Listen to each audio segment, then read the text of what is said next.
It's 4:30 and I welcome everyone to the June 21st, 2021 Saugeen Shores Committee of Adjustment, and I call this meeting to order. The second item on the agenda is acknowledgement of any pecuniary interest. You can either raise it now or at the time it appears on the agenda. And our next item is the adoption of minutes. May I have a motion to move that we adopt the minutes? Moved by Deputy Mayor Matheson and seconded by Councillor Carr. Any discussion about the minutes? Any errors or omissions? If not, all in favor? That is carried. Thank you. Our next item is at number 4. It's the public hearings. Next on the agenda is a public meeting for file number A-2021-016 and is a public meeting under the Planning Act. The meeting on this file is now open. First, we will receive a report from planning staff.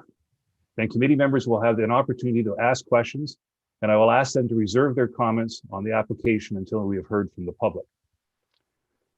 Then we will hear from any members of the public. Members of the public are advised that the ability to appeal the decision on this application may be limited if you have not provided comments on the application before the decision is made. After we have heard from the public, the committee will discuss and consider a recommendation on this application. So I'd like to ask the planner now to report on the minor variance application 276-8458 Ontario Incorporated with the municipal address of the former town of Southampton of 78 Albert Street South. Ms. Mugabe. Sorry, Mr. Chair, before we begin, I just wanted to let you know Councillor Rich is in transit. He will try and get in as soon as he can. Thank you.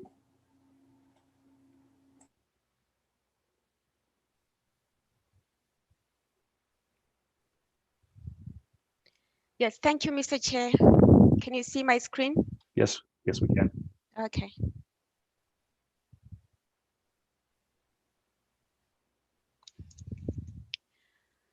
So Mr. Carver has submitted an application for a minor variance for his property, which is 78 Albert Street South, which is situated in Southampton. I'll just start off with a few pictures of the site that I took during a site visit. This is the front of the property, the picture taken from Albert Street South. There are commercial and residential uses on the site, specifically a gym or fitness center, cottages or residential apartments, and as well there's a detached storage building. There's a proposed addition which will be in front of the garage doors coming towards the street. I believe this is a south view of the property. We are looking at apartments on the second floor. Just around the bend on the site are additional residential buildings. This one is a single-story structure. It contains 2 residential units. To the rear of the property is another single-story structure, which is residential building. It also contains 2 units. The surrounding land uses are residential and commercial, and servicing in this area is by municipal water and sewers. Albert Street South is a year-round municipal road. The application seeks to increase the maximum permitted front yard setback from 1.22 meters to 9.75 meters. Approval of the variance would allow an addition to the existing gym or fitness center. The subject land is designated primary urban communities in the Bruce County official plan and commercial core and environmental hazard in the Saugeen Shores official plan. The zoning is commercial core and environmental protection. We circulated the application to departments and agencies for their comments. The town's comments are that their issues will be addressed during the site plan application stage. If the variance is approved, matters will be addressed at the site plan approval stage, such as building facades, landscaping. The town acknowledges that while no parking spaces are required for non-residential uses in the downtown core, they are concerned with the layout and organization of the parking.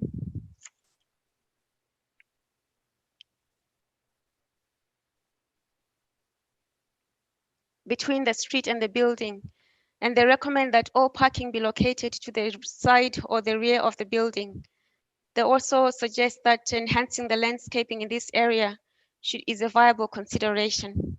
The town of Saugeen Shores, the Conservation Authority, I beg your pardon, finds the application acceptable. The proposed structure will be outside of the regulated area.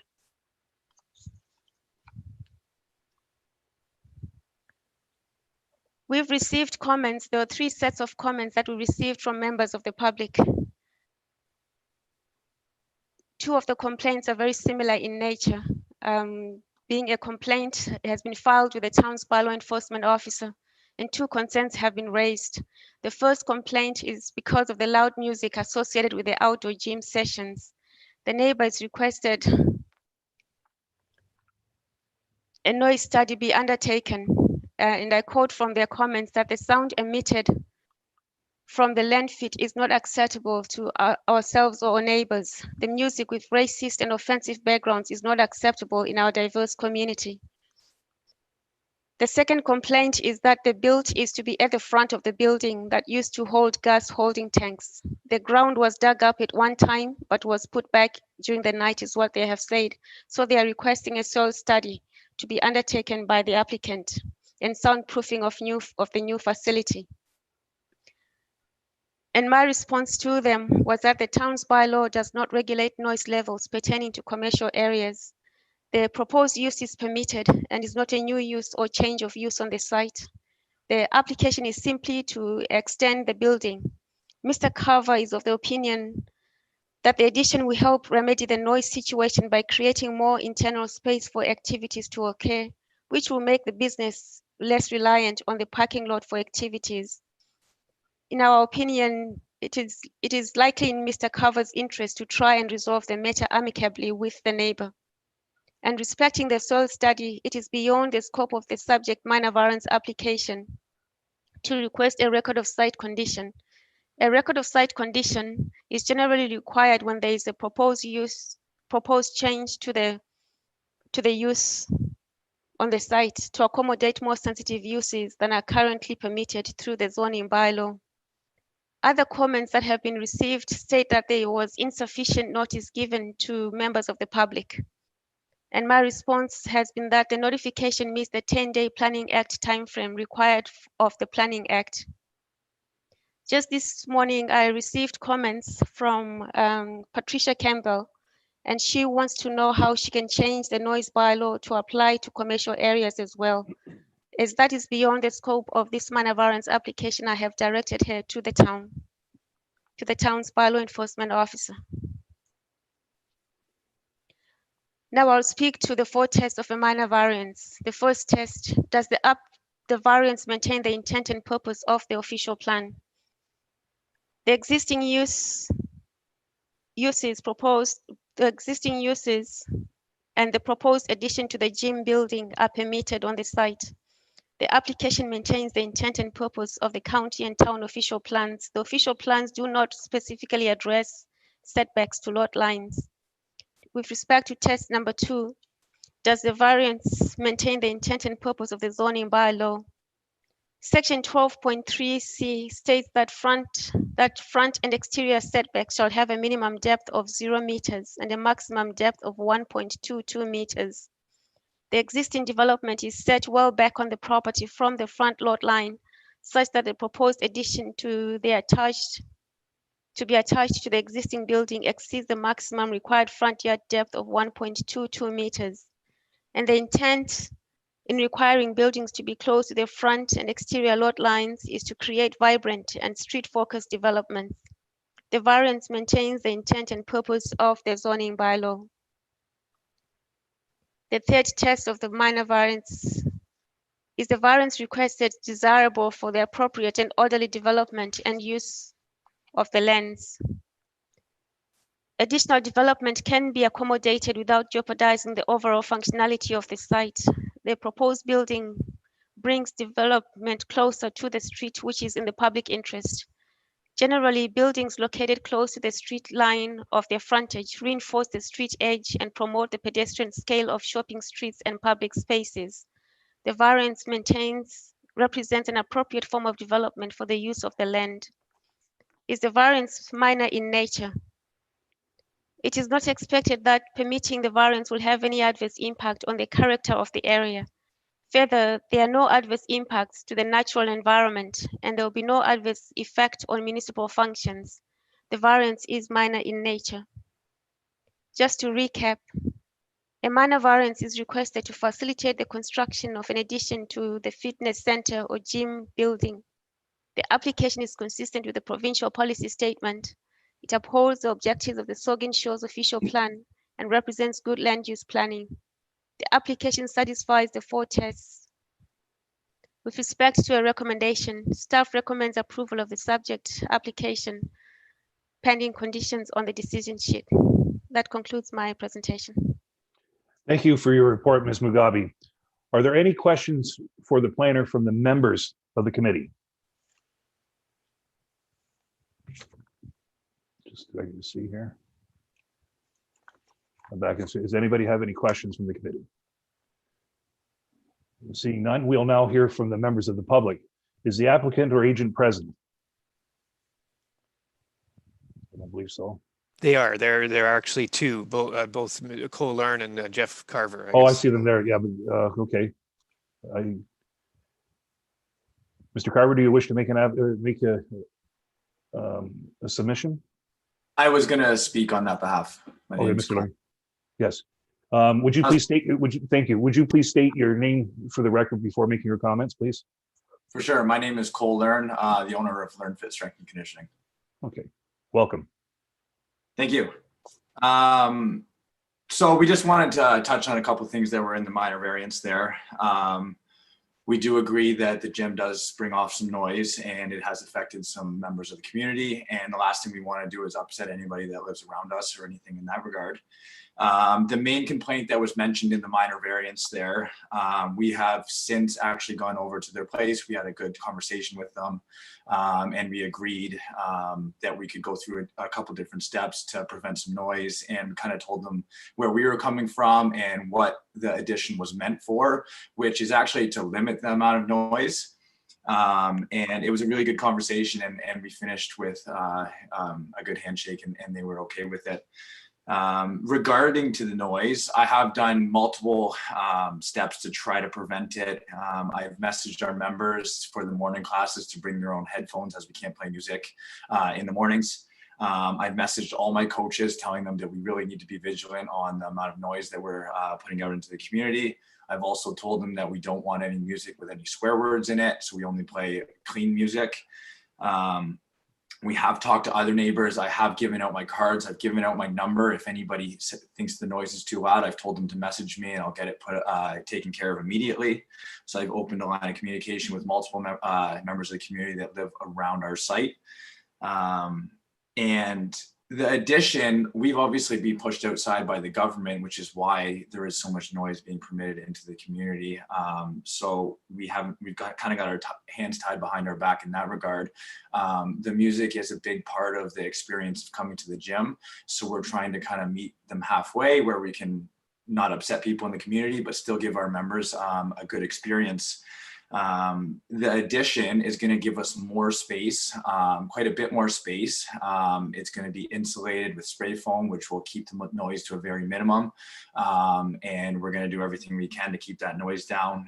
There won't be as many garage doors off the front of it, which will also help because we won't have all the 4 doors open. There will only be 2, I think there is. So yeah, we're doing what we can. The last thing we want to do is upset anybody in the community. We love this community and we just want to do some good things for it. So that's kind of where we are at right now. Thank you, Mr. Learn. Is there anyone from the public here to speak in support of the application? Is there anyone from the public with anyone else here from the public with questions, concerns, or comments or objections to the application? Okay. I believe so, yes. Oh, Ms. okay. Campbell. Ms. Campbell, would you please state your name for the record? We don't have your volume.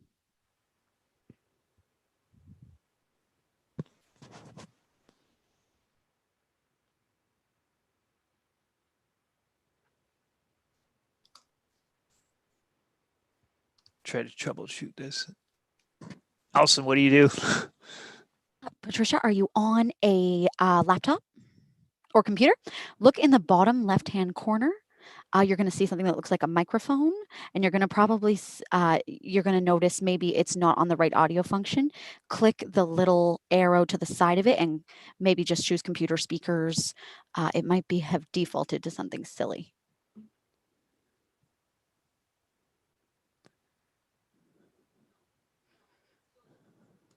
You had volume at the beginning, Patricia. Is it just turned down?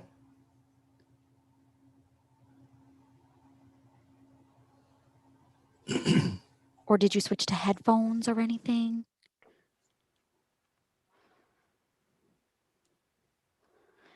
Where it says select a microphone, just try to click the other option, like to the right of the microphone icon, that little arrow. Click on that and see if you can select a different microphone.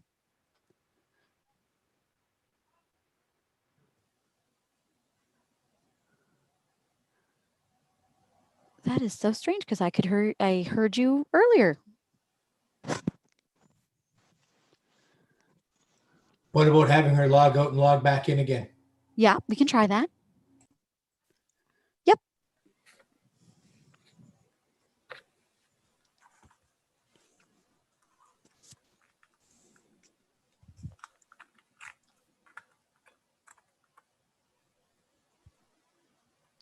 There you go. You were able to mute. So if you unmute, does it work?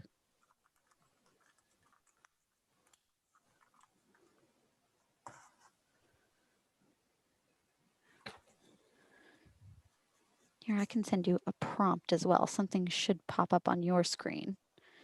There you go. Anything? Shoot.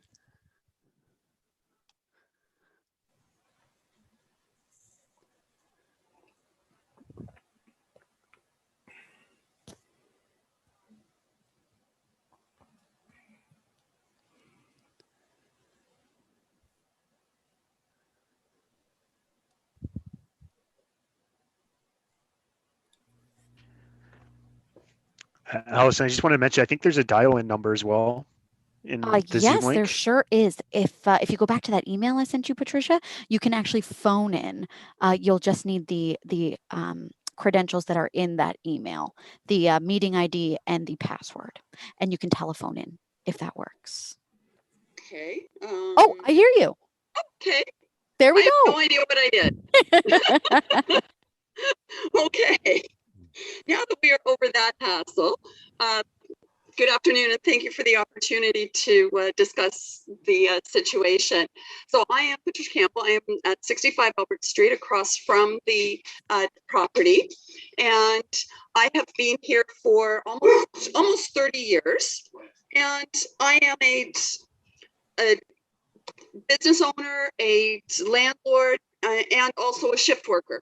So I have a fair number of concerns with the volume of the noise. And as a landlord, I have an obligation to provide quiet enjoyment. And this is the problem that I'm having is I cannot provide quiet enjoyment for my office tenants with the volume of noise from the gym. And I don't have a problem with the gym. It is the noise, and the noise is under the control of the owners. And on Saturday, I was working nights this weekend. So, and on Saturday, the music starting at 9:45 was so loud with my windows and doors closed. I was woken up and it was ongoing to the point I had to call the police. And I've been after this problem and keeping the volume at a reasonable level for months, in a year and a half. It permeates the house. It destroys the quiet enjoyment. And yet then the next class will be quiet and acceptable. So it's, having had business, I understand you want to provide the best experience possible. However, at what expense? And the main problem here is the bylaws do not address commercial properties and the noise that they produce during the day. It's only in the nighttime hours that there is a noise bylaw in place for commercial properties. So what, and especially with COVID, with the garage doors open, the speakers are pointed towards the street, and it just amplifies and magnifies through the neighborhood, not just my property, but the entire neighborhood. And it's disruptive to sleep, it's disruptive to business, it's stressful because I cannot sit in my house or outside and enjoy quiet. And so it is not the gym, it is the noise. And this is a commercial area, and I knew that when I bought the property, and I know there's highway noise, there's just people noise, but this is extreme, and this is the worst situation that I have had in my almost 30 years here.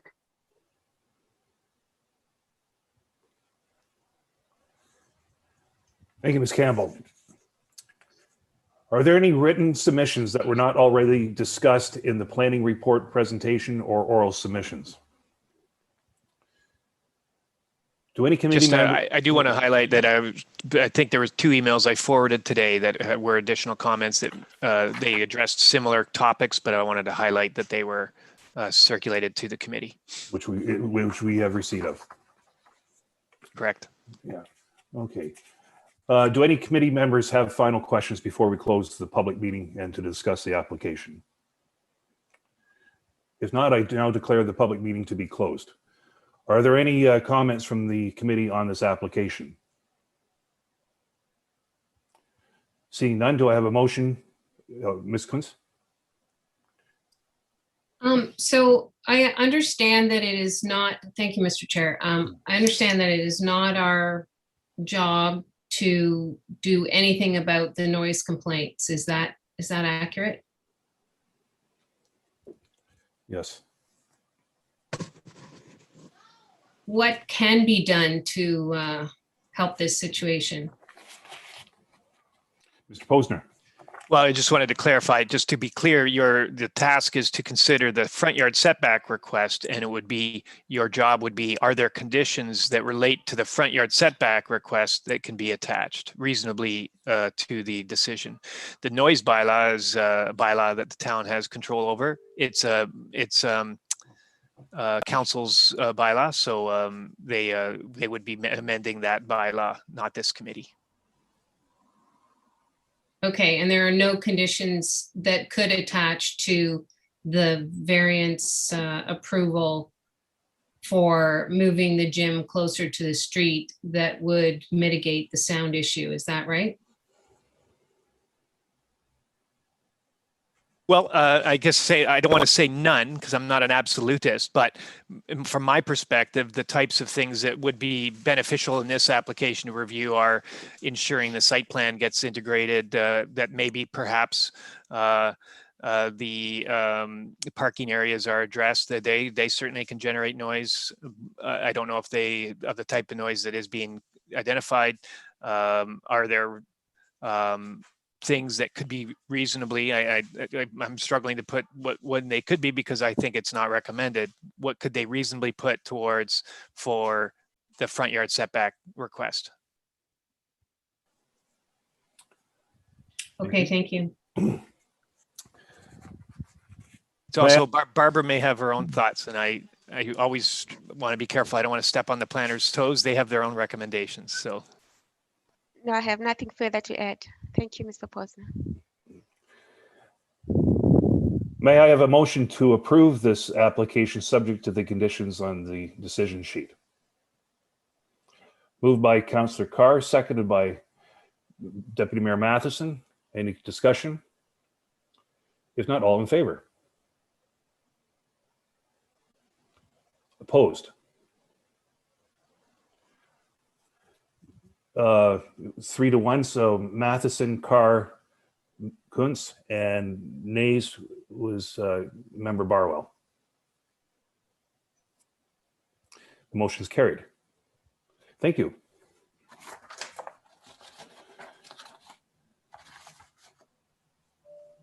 We will now move on to item 4.2. This is the agenda is for this public meeting for file number A-2021-027, and is a public meeting under the Planning Act. The meeting is on this file is now open. First, we will receive a report from the planning staff. Then committee members will have an opportunity to ask questions. I will ask them to reserve their comments on the application until we have heard from the public. Then we will hear from any members of the public.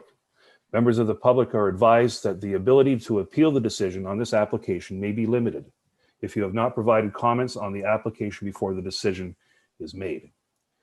After we have heard from the public, the committee will discuss and consider the recommendation on this application. So I will ask Mr. Murphy to present this application.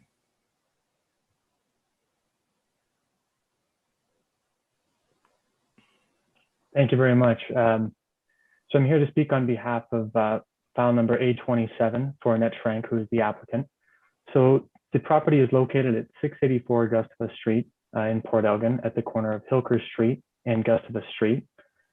So the applicant is proposing to sever the property, and these variances are required in order to facilitate the severance and the creation of a new residential dwelling on the severed lot. So going through the presentation, we have a photo of the property here from the north side of Gustavus Street. So this is the existing dwelling on the property, which is to be maintained on the retained parcel. Parking for this lot is provided via Gustavus Street in this parking area provided here adjacent to the existing residential dwelling. Following that, we have a further image here from the west side of the property from Hillcrest Street, which gives you a perspective from the corner. We have another image here from the west side of the property showing the existing parking area, which is located within a right-of-way identified by the town. And the following image here depicts the south side of the property where the proposed severed parcel is to be determined. So the current land uses are residential for the property. It is zoned R2, residential second density. And the surrounding land uses include residential and commercial. Servicing for the parcel is on municipal water and municipal sewer systems, and access to the property is via municipal road on Gustavus Street and Hillcrest Street, as well as an alleyway located to the south side of the property. So the proposed application seeks to sever the parcel into two. The minor variance application seeks to reduce the lot area from 450 meters as required in the residential second density zone to 405 meters for both the retained and severed parcels. Relief is also being sought from the front yard depth, the exterior side yard depth, and rear yard depth provisions. The zoning bylaw requires a front yard depth of 6 meters for both parcels, whereas a front yard depth of 4.5 meters for the retained lot and 4 meters for the severed lot is being sought. The zoning bylaw also requires an exterior side yard depth of 6 meters, whereas an existing exterior side yard depth of 1 meter is being sought for the retained building. So the retained building, that exterior side yard setback is being sought in order to accommodate the existing dwelling on the retained parcel. The zoning bylaw also requires a rear yard depth of 7.5 meters, a rear yard depth of 4.8 meters for the retained lot, and 6 meters for the severed lot is being sought. If this application is approved by the committee, the applicant intends to construct a new single detached home on the severed lot. The severed lot will have a frontage of 20.1 meters on Hillcrest Street. And an additional point that I would like to make is that based on this site plan, county staff felt that it was appropriate to redo the site plan in order to provide ease of reference and clarity. And it was decided in conjunction with the applicant that it would be appropriate to relocate the proposed parking for the severed lands to the north of the severed boundary here in order to accommodate some vegetation and trees along this alleyway here in order to maintain a sense of privacy between adjacent land uses. In terms of town staff comments, the town will seek 5% cash inland parkland dedication. As well, the proponent will be required to install independent service lateral to the severed lot prior to final approval. The SVCA was also circulated on this application and had no further comments. No public comments were received for this application. And in summary, for the 4 tests, the property is designated in the town's official plan. The objectives of the residential designation are to provide a variety of housing forms and a mix of densities to ensure that development maintains the character of established residential areas. The proposed dwelling is proposed to be 5 meters by 7 meters and is considered to be modest in size and will contribute to the town's goal of a mix of densities while also maintaining the existing neighborhood character of the area. The application maintains the intent and purpose of the official plan. The second test, does the variance maintain the intent and purpose of the zoning bylaw? So the property is zoned residential second density. Permitted uses within this zone include single detached dwellings. The front yard for each lot is intended to be used for amenity area and access to on-site parking. The proposed reductions in front yard depth for both the retained and severed parcels are not considered substantial and maintain sufficient space for amenity use and vehicle access. The proposed front yard setback for the retained and severed lots provide a similar building line setback as existing dwellings along Gustavus Street and Hillcrest Street, and ultimately maintain the character of the area. The exterior side yard is intended to provide a buffer between dwellings and an adjacent street. The proposed reduction in the exterior side yard depth for the retained lot is required to recognize the location of the existing dwelling. The rear yard setback for each lot is intended to be used for private amenity area. The proposed rear yard setback for the retained and severed lot does not substantially impact the use of the rear yard as a private amenity area. And in regards to parking, 2 parking spaces for both the retained and severed lot are provided on site. These spaces can be accommodated on both the severed and retained parcel. The third test, is the request desirable for the appropriate and orderly development and use of the lands and the buildings?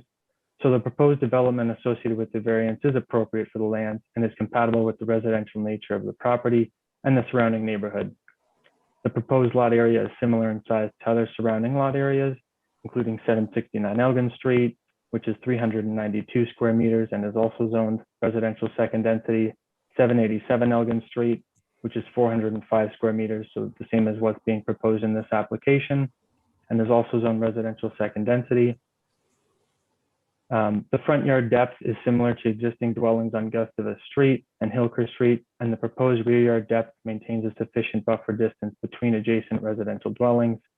The function of the land as low density residential will be maintained should the variances be approved.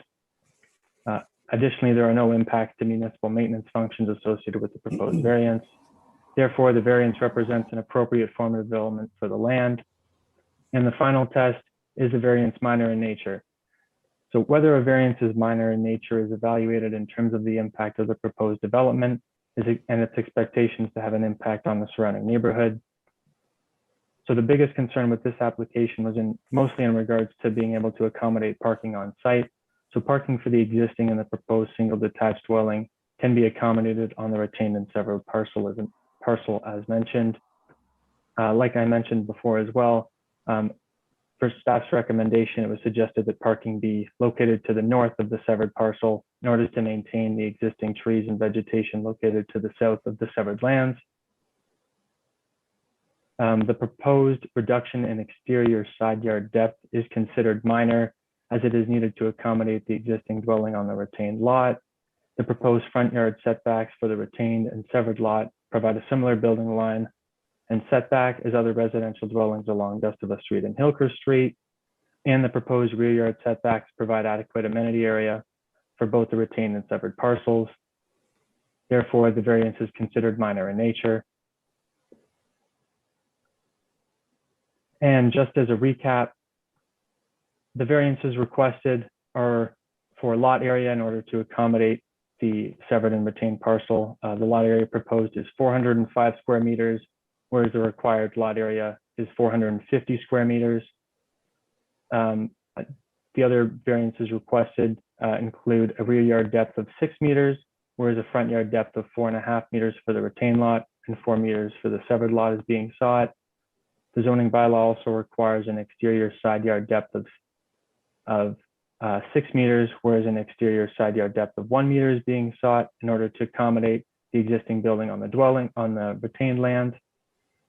And the final variance being requested is for rear yard depth, whereas 7.5 meters is required in the zoning bylaw. The applicant is seeking a rear yard depth of 4.8 meters for the retained lot and 6 meters for the severed lot. The application is consistent with the provincial policy statement and upholds the objectives of the Saugeen Shores official plan and represents good land use planning. Further, the application satisfies the 4 tests for a minor variance as mentioned above. Staff recommend approval subject to the conditions of the decision sheets for this application. Thank you very much. And if there's any questions, I'm more than welcome to answer them. Thank you, Mr. Murphy. Are there any questions for the planner from the members of the committee? I don't believe that the applicant is present. I don't believe there's any other members of the public. We didn't have any other written submissions. So I now declare the public meeting to be closed. Are there any comments from the committee on this application?